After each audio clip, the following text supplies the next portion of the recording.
The Invisible Man, by H.G. Wells. Chapter 24. The Plan That Failed. "But now," said Kemp, with a side glance out of the window, "what are we to do?"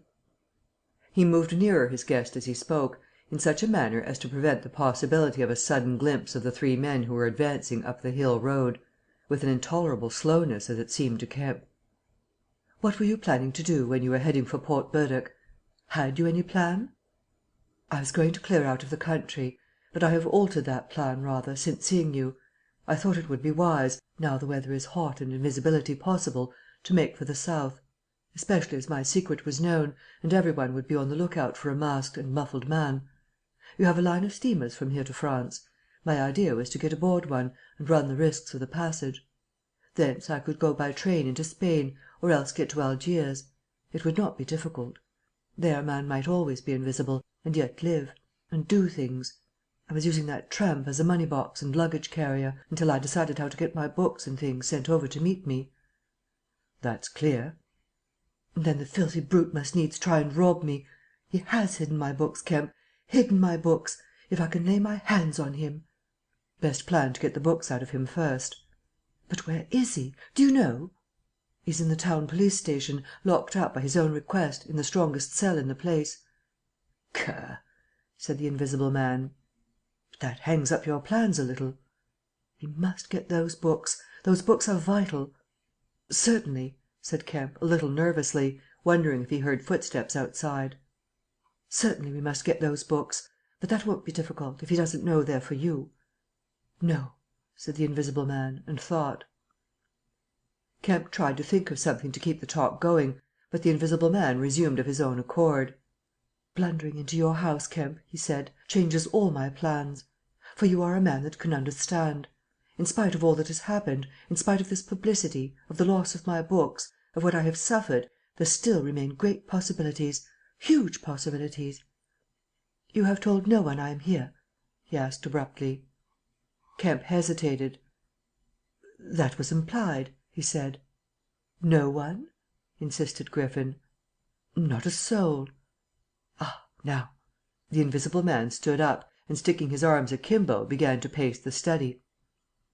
"I made a mistake, Kemp, a huge mistake, in carrying this thing through alone. I've wasted strength, time, opportunities. Alone. It is wonderful how little a man can do alone.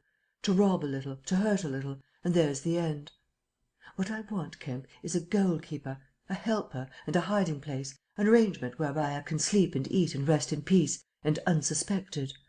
I must have a confederate. With a confederate, with food and rest, 1,000 things are possible. Hitherto I have gone on vague lines. We have to consider all that invisibility means, all that it does not mean. It means little advantage for eavesdropping and so forth. One makes sounds. It's of little help. A little help, perhaps, in housebreaking and so forth. Once you've caught me you could easily imprison me. But on the other hand, I'm hard to catch. This invisibility, in fact, is only good in 2 cases. It's useful in getting away. It's useful in approaching. It's particularly useful, therefore, in killing. I can walk round a man, whatever weapon he has, choose my point, strike as I like, dodge as I like, escape as I like." Kemp's hand went to his moustache. Was that a movement downstairs? "And it is killing we must do, Kemp." "It is killing we must do," repeated Kemp. "I'm listening to your plan, Griffin, but I'm not agreeing, mind. Why killing?" "Not wanton killing, but a judicious slaying. The point is, they know there is an Invisible Man, as well as we know there is an Invisible Man, and that Invisible Man, Kemp, must now establish a reign of terror. Yes, no doubt it's startling, but I mean it, a reign of terror.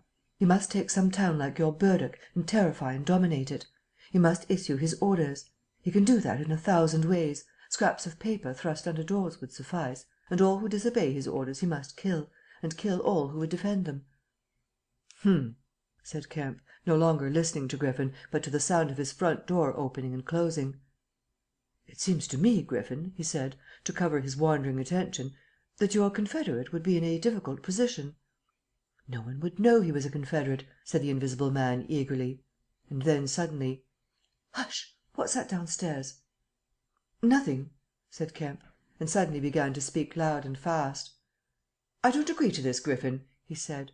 "Understand me, I don't agree to this. Why dream of playing a game against the race?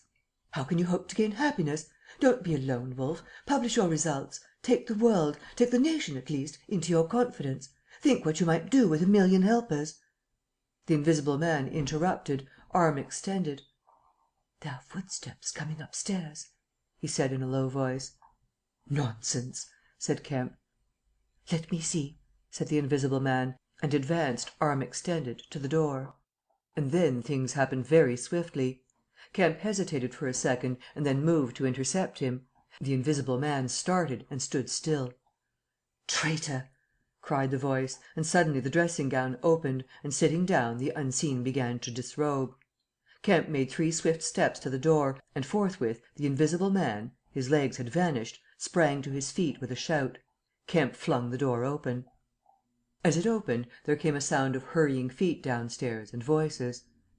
With a quick movement Kemp thrust the Invisible Man back, sprang aside, and slammed the door.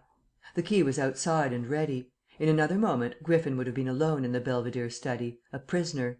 Save for one little thing: the key had been slipped in hastily that morning. As Kemp slammed the door it fell noisily upon the carpet. Kemp's face became white. He tried to grip the door handle with both hands. For a moment he stood lugging.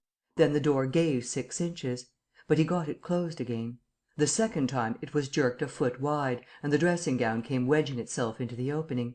His throat was gripped by invisible fingers, and he left his hold on the handle to defend himself.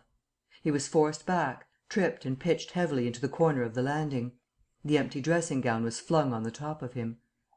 Half way up the staircase was Colonel Addy, the recipient of Kemp's letter, the chief of the Burdock police. He was staring aghast at the sudden appearance of Kemp, followed by the extraordinary sight of clothing tossing empty in the air. He saw Kemp felled, and struggling to his feet. He saw him rush forward and go down again, felled like an ox. Then, suddenly, he was struck violently. By nothing. A vast weight, it seemed, leapt upon him, and he was hurled headlong down the staircase, with a grip on his throat and a knee in his groin. An invisible foot trod on his back, a ghostly patter passed downstairs, he heard the 2 police officers in the hall shout and run, and the front door of the house slammed violently. He rolled over and sat up, staring. He saw, staggering down the staircase, Kemp, dusty and dishevelled, one side of his face white from a blow, his lip bleeding, and a pink dressing gown and some underclothing held in his arms. "My God!" cried Kemp. "The game's up. He's gone." Chapter 25. The Hunting of the Invisible Man. For a space Kemp was too inarticulate to make Addie understand the swift things that had just happened. They stood on the landing, Kemp speaking swiftly, the grotesque swathings of Griffin still on his arm. But presently Addie began to grasp something of the situation. "He is mad," said Kemp. "Inhuman. He has pure selfishness.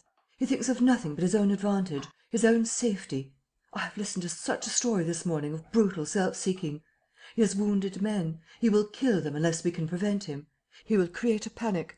Nothing can stop him. He is going out now, furious." "He must be caught," said Addie. "That is certain." "But how?" cried Kemp, and suddenly became full of ideas.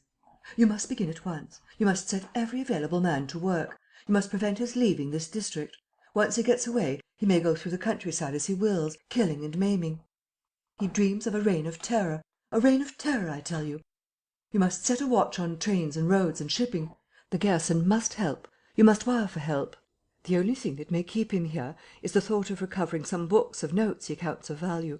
I will tell you of that. There's a man in your police station, Marvel."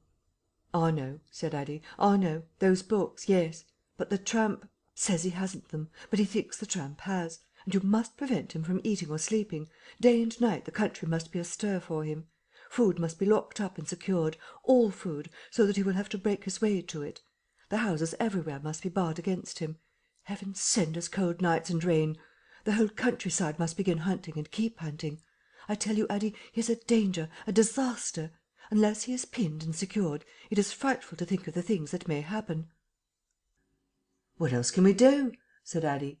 "I must go down at once and begin organizing. But why not come? Yes, you come too.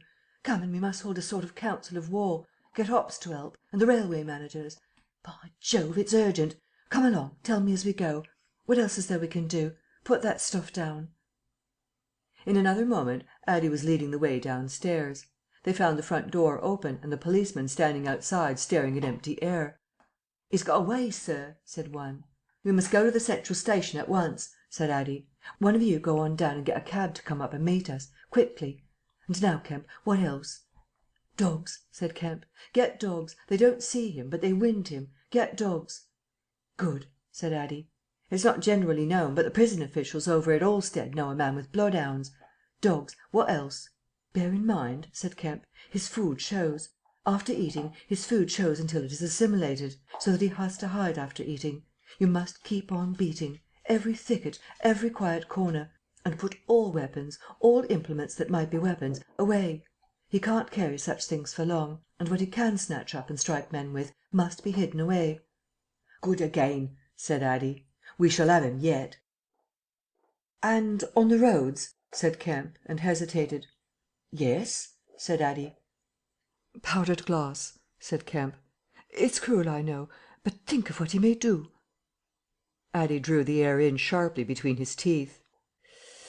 "It's unsportsmanlike. I don't know. But I'll have powdered glass got ready. If he goes too far—" "The man's become inhuman, I tell you," said Kemp. "I'm as sure he will establish a reign of terror, so soon as he has got over the emotions of this escape, as I am sure I am talking to you. Our only chance is to be ahead. He has cut himself off from his kind. His blood be upon his own head." Chapter 26. The Wicksteed Murder. The Invisible Man seems to have rushed out of Kemp's house in a state of blind fury. A little child playing near Kemp's gateway was violently caught up and thrown aside, so that its ankle was broken, and thereafter for some hours the Invisible Man passed out of human perceptions. No one knows where he went nor what he did. But one can imagine him hurrying through the hot June forenoon, up the hill and on to the open downland behind Portburdock, raging and despairing at his intolerable fate, and sheltering at last, heated and weary, amid the thickets of Hintondean, to piece together again his shattered schemes against his species. That seems the most probable refuge for him, for there it was he reasserted himself in a grimly tragical manner about 2 in the afternoon. One wonders what his state of mind may have been during that time, and what plans he devised. No doubt he was almost ecstatically exasperated by Kemp's treachery, and though we may be able to understand the motives that led to that deceit, we may still imagine and even sympathise a little with the fury the attempted surprise must have occasioned. Perhaps something of the stunned astonishment of his Oxford Street experiences may have returned to him, for he had evidently counted on Kemp's co operation in his brutal dream of a terrorised world. At any rate, he vanished from human ken about midday, and no living witness can tell what he did until about 2:30. It was a fortunate thing perhaps for humanity, but for him it was a fatal inaction. During that time a growing multitude of men scattered over the countryside were busy. In the morning he had still been simply a legend, a terror. In the afternoon, by virtue chiefly of Kemp's dryly worded proclamation, he was presented as a tangible antagonist, to be wounded, captured, or overcome, and the countryside began organizing itself with inconceivable rapidity. By 2 o'clock even he might still have removed himself out of the district by getting aboard a train, but after 2 that became impossible. Every passenger train along the lines on a great parallelogram between Southampton, Manchester, Brighton, and Horsham travelled with locked doors, and the goods traffic was almost entirely suspended. And in a great circle of 20 miles round Portburdock, men armed with guns and bludgeons were presently setting out in groups of 3 and 4, with dogs, to beat the roads and fields.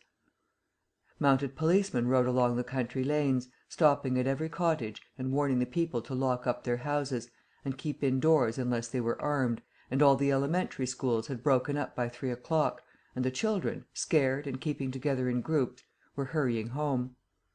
Kemp's proclamation, signed indeed by Addie, was posted over almost the whole district by 4 or 5 o'clock in the afternoon.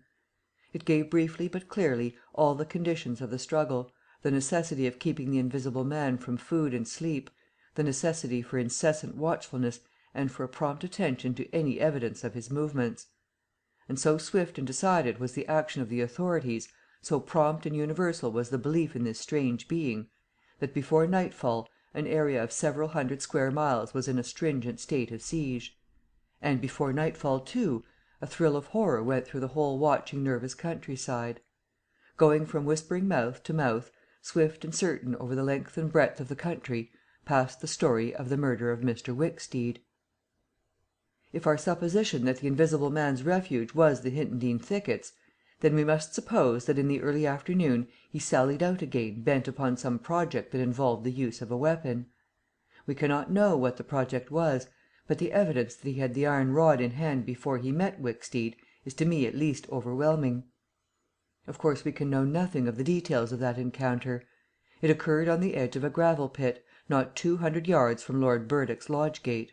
Everything points to a desperate struggle: the trampled ground, the numerous wounds Mr. Wicksteed received, his splintered walking stick. But why the attack was made, save in a murderous frenzy, it is impossible to imagine. Indeed, the theory of madness is almost unavoidable.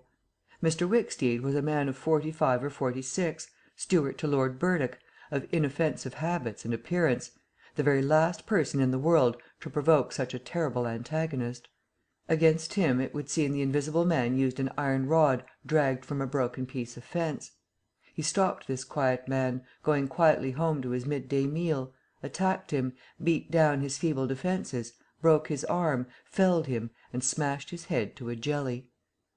Of course he must have dragged this rod out of the fencing before he met his victim. He must have been carrying it ready in his hand. Only two details beyond what has already been stated seem to bear on the matter. One is the circumstance that the gravel pit was not in Mr. Wicksteed's direct path home, but nearly a couple of hundred yards out of his way. The other is the assertion of a little girl to the effect that, going to her afternoon school, she saw the murdered man trotting in a peculiar manner across a field towards the gravel pit. Her pantomime of his action suggests a man pursuing something on the ground before him and striking at it ever and again with his walking stick. She was the last person to see him alive. He passed out of her sight to his death, the struggle being hidden from her only by a clump of beech trees and a slight depression in the ground.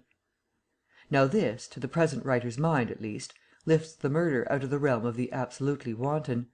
We may imagine that Griffin had taken the rod as a weapon indeed, but without any deliberate intention of using it in murder. Wicksteed may then have come by and noticed this rod inexplicably moving through the air. Without any thought of the Invisible Man, for Port Burdock is 10 miles away, he may have pursued it. It is quite conceivable that he may not even have heard of the Invisible Man. One can then imagine the Invisible Man making off, quietly in order to avoid discovering his presence in the neighbourhood, and Wicksteed, excited and curious, pursuing this unaccountably locomotive object, finally striking at it. No doubt the Invisible Man could easily have distanced his middle-aged pursuer under ordinary circumstances, but the position in which Wicksteed's body was found suggests that he had the ill luck to drive his quarry into a corner between a drift of stinging nettles and the gravel pit. To those who appreciate the extraordinary irascibility of the Invisible Man, the rest of the encounter will be easy to imagine. But this is pure hypothesis. The only undeniable facts, for stories of children are often unreliable, are the discovery of Wicksteed's body, done to death, and of the blood-stained iron rod flung among the nettles. The abandonment of the rod by Griffin suggests that in the emotional excitement of the affair the purpose for which he took it, if he had a purpose, was abandoned. He was certainly an intensely egotistical and unfeeling man, but the sight of his victim, his first victim, bloody and pitiful at his feet, may have released some long-pent fountain of remorse which for a time may have flooded whatever scheme of action he had contrived. After the murder of Mr. Wicksteed, he would seem to have struck across the country towards the downland. There is a story of a voice heard about sunset by a couple of men in a field near Fernbottom. It was wailing and laughing, sobbing and groaning, and ever and again it shouted. It must have been queer hearing. It drove up across the middle of a clover field and died away towards the hills. That afternoon the Invisible Man must have learned something of the rapid use Kemp had made of his confidences. He must have found houses locked and secured. He may have loitered about railway stations and prowled about inns, and no doubt he read the proclamations and realized something of the nature of the campaign against him.